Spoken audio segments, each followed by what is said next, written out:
Welcome to the Vinyl Record Mission. Tune in for When the VC Cries.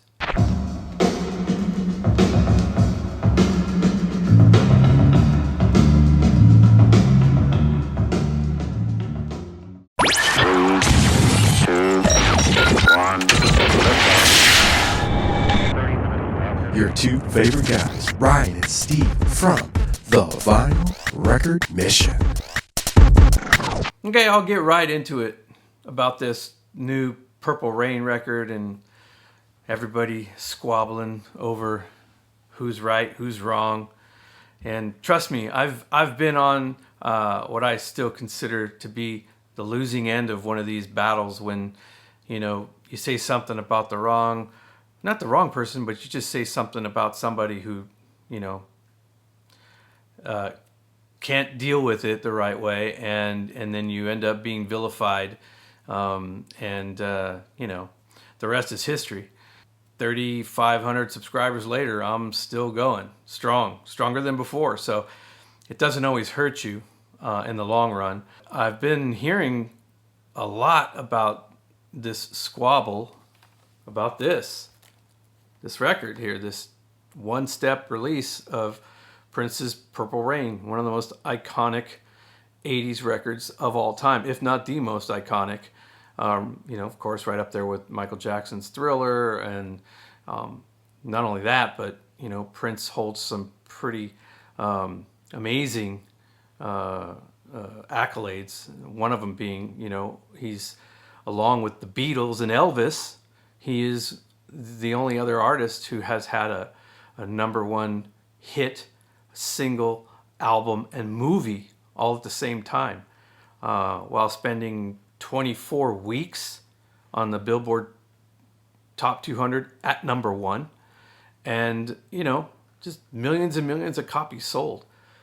But people are arguing over what sounds better, and are they being validated? But to be really honest, I mean, first of all, the cover, this box is just terrible. It looks like an Easter package. Very disappointed in that. I bought this for my wife, mainly, because her and I go way back, 1984, 85, we were in high school. I graduated in 85.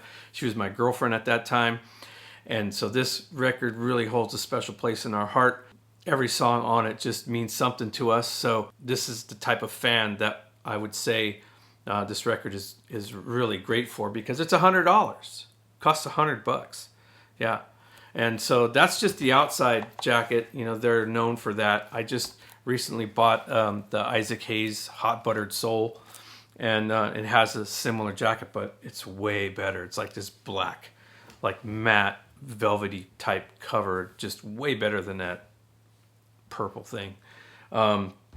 But inside you get an amazing, beautiful, glossy Stoughton jacket that gate folds to absolutely nothing.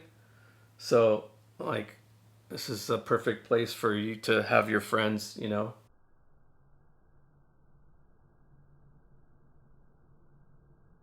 sign, at the end of the year with your yearbook.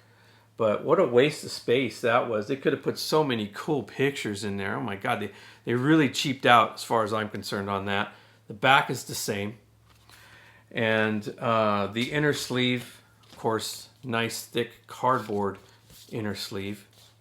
And yeah, I got nothing to lose. I don't get free records from these people. So honesty is the best policy as far as I'm concerned. It does come with a nice little anti-static, audiophile inner. But I'll tell you this much, man. I'm pretty disgusted with how dirty this record is. I mean, it's you probably can't see all the film, and it's one of the later pressings out of the 6,000. It's in like 5,300, but somebody got sloppy.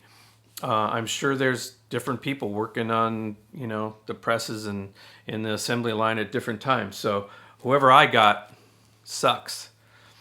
And so anyhow, Melinda Murphy and Michael Fremer have had a little beef with who's right and who's wrong. And I've listened to the record, and there's nothing wrong with it. It actually sounds different, as it should, because hello, it's digital, everybody. Yeah, it's a recording from the analog tapes to digital and then pressed to vinyl. So, of course, it's not going to sound exactly the same as the 80s, original pressing, which, some of us got used to that 80s sound, that kind of almost a little tinny at times, very bright. And that's how my original pressing is, which I have, I have a copy of that here. And it's got of course, again, the original poster and all that good stuff in there. And it's an early pressing. Oh yeah, the one step also comes with a new updated poster, which is really kind of cool. I guess that's also cool because it's much thicker. It's like, man, I'm not going to open it for you, but it's much thicker than the original poster, which means it'll probably last longer. And yeah, that's a good thing. You can put that in a frame or hang it on your wall or whatever. But yeah, so as far as the sound goes, man, the one step is super polished and has a lot more bottom end going on. The sound stage is great.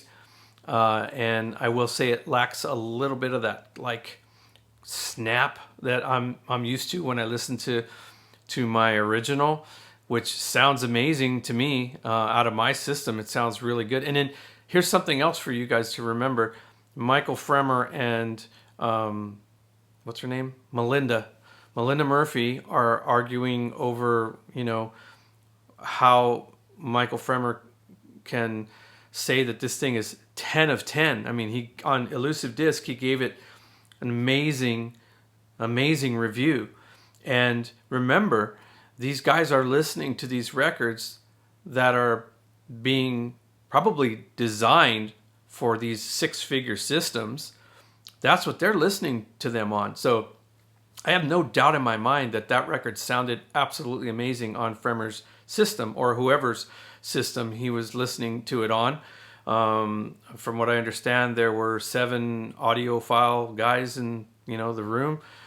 I don't ever give that much weight because I'm sure it wasn't, well, however many millions of copies Prince sold of that album.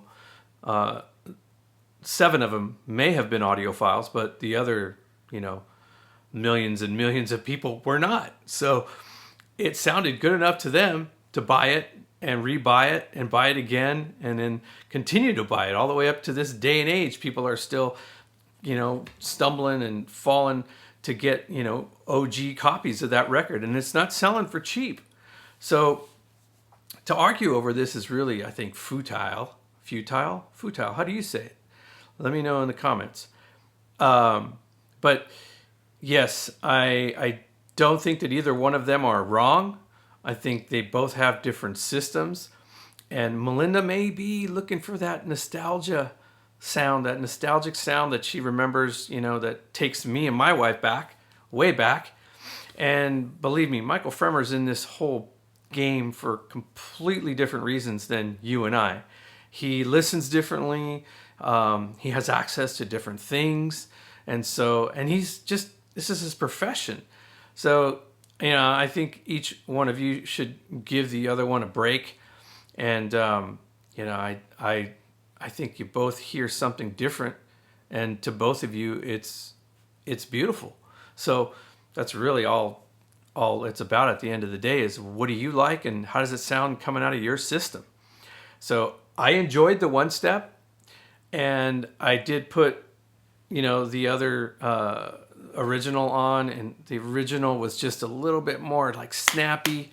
Like I'll give you an example. Like I love sushi and I love hand rolls, and I love sitting at the bar because when you get a hand roll handed to you when it's been freshly wrapped, the nori, that's the seaweed that wraps around there, it snaps when you bite into it. It's got this crispness to it and this crunch.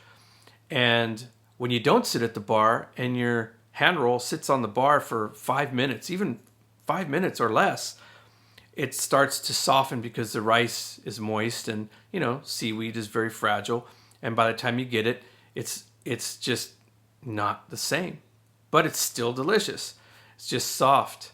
And that's what I got from the one step. It was just a little more rounded out, softer edges, a little punchier bass, but it lacked, to me, that crack and that makes it sound more live to me. And that's what I'm used to hearing from this 80s original, and probably what I listened to in my cassettes and CDs in my car back in the day. Would I recommend paying $100 for the Prince Purple Rain? It depends on your system. I don't think that it's going to make your system sound like a six-figure system. I think that you'll get just as much pleasure out of the original, which can set you back, $50 or more if you find a near mint copy. I kind of wish I would have taken the $110 that I spent on this one step and put that towards like an original first pressing Blue Note jazz record or some other kind of record that I know for sure is going to have amazing sonic characteristics. And because I love my wife and I'm really sure she's going to enjoy this for many, many years to come, I went ahead and dropped the $100.